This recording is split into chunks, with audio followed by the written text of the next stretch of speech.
ان اللہ وملائکتہ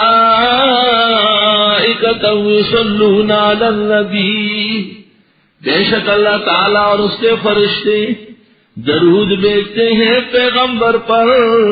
یا ایھا الذین آمنوا، اے مسلمانوں، صلو علیہ وسلموا تسلیما، درود بھیجو حضرت پر و سلام پڑھو ان پر.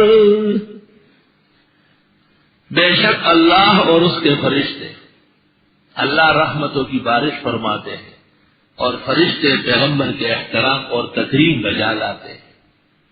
اور اے امت کے مسلمانوں، اے امت محمدیہ، تم بھی اس عظیم اور بزرگ برتر پیغمبر پر صلاۃ و سلام پڑھو.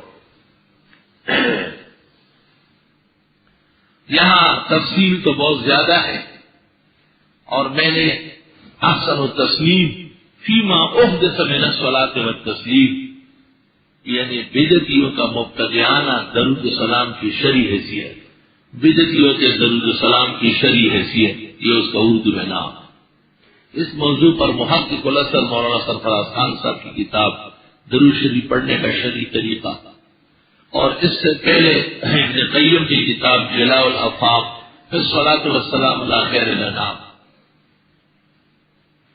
اور شمس الدین صحابی کی کتاب القول البدیع فی الصلاۃ علی الحبیب الشفیع جیسی اہم مہم کتاب امت کے پاس پہلے سے موجود ہے. درود شریف عمر بھر میں ایک مرتبہ پڑھنا یہ فرض ہے، جیسے لا الہ الا اللہ محمد الرسول اللہ ایک مرتبہ پڑھنا فرض ہے. اور حضرت پر کثرت سے درود پڑھنا باعث ثواب، اللہ کو راضی کرنا اور اپنے اعمال کو درست کرنا اور انجام کی بہتری کے لیے تیر بہدف نسخہ ہے. امت جس قدر درود پڑھے، حکیم الامت مولانا اشرف علی نے لکھا 24 گھنٹے میں 24,000 مرتبہ پڑھے تب بھی حق ادا نہیں ہوگا جو آپ کے احسانات کا ہے. حضرت کا نام نامی جب ذکر ہو جائے پہلی مرتبہ درود پڑھنا واجب ہے، اور اس کے بعد ہر دفعہ مستحب ہے. صحابی کی رائے یہ کہ ہر دفعہ واجب ہے، یہ بظاہر مشکل ہے. جس طرح درود شریف پڑھنا سنت ہے، اس طرح لکھنا بھی سنت ہے. نامناسب ہے کہ نبی کے نام کے ساتھ سواد یا سلام لکھا جائے.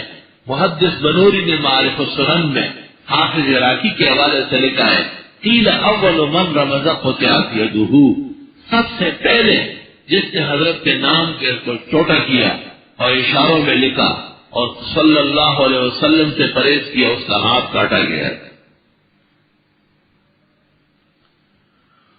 جب یہ آیات نازل ہوئی تو رسول اکرم صلی اللہ علیہ وسلم کو صحابہ نے کہا، بخاری و مسلم ترمذی میں ہے، قد عرفنا السلام علیک، ہمیں سلام تو پتہ ہے، السلام علیکم ایھا النبی ورحمۃ اللہ وبرکاتہ، صلاۃ کس طرح پڑھے گی؟ تو آپ نے فرمایا قولوا اللہم صلی علی محمد. یہ جو نماز کے درود ہے یہ تعلیم فرمائے. تو اس سے کئی باتیں معلوم ہوئی، صحابہ نے خود نہیں گڑھا، نبی سے پوچھا. سنت طریقہ شریعت سے پوچھنا ہے، اور حضرت نے اختیار بنانے کا نہیں دیا، خود ارشاد فرمایا. تو درود وہ ہے جو نبی نے بتایا اور صحابہ نے پڑھا ہے. علماء لکھتے ہیں کہ اس کے ہم حکم اس طرز پر سیدھے وہ بھی جائز ہے، جس کو کہتے ہیں علماء فی حکم ما ورد الاثر، فی حکم ما ورد الاثر.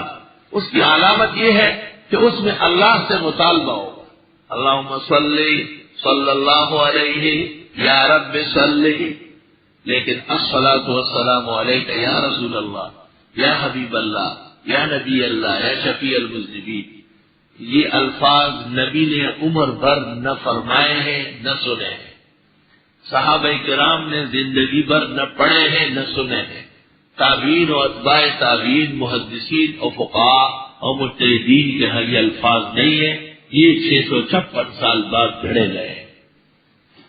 جس طرح الصلاۃ والسلام علیک یا رسول اللہ غلط ہے، اس طرح الصلاۃ والسلام علی رسول اللہ بھی غلط ہے. روح المعانی میں لکھا ہے وہذا لا یجزئ اتفاقا، اس پر اتفاق ہے کہ یہ ناجائز ہے، کیونکہ اس میں اللہ تعالیٰ سے مطالبہ نہیں ہے. وجہ یہ لکھی ہے کہ جب اللہ خود درود بھیجا تو ہم کیسے بھیجیں؟ ہم اللہ سے کہتے ہیں کہ یا رب صلی وسلم صلی اللہ علیہ وسلم اللہم صلی علی محمد. اللہم صلی وسلم علی النبی الامی وعلی آلہ واصحابہ. جن لوگوں نے پیغمبر کو خواب میں ایک ہفتے میں 35 مرتبہ دیکھا ہے، ان کا یہی درود شریف رات کو سوتے وقت کم از کم 100 مرتبہ اور زیادہ سے زیادہ 1000 بار پڑھنے کا تھا.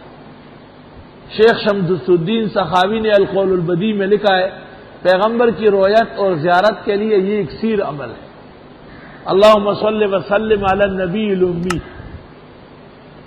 اللہم صلی وسلم علی النبی الامی وعلی آلہ واصحابہ.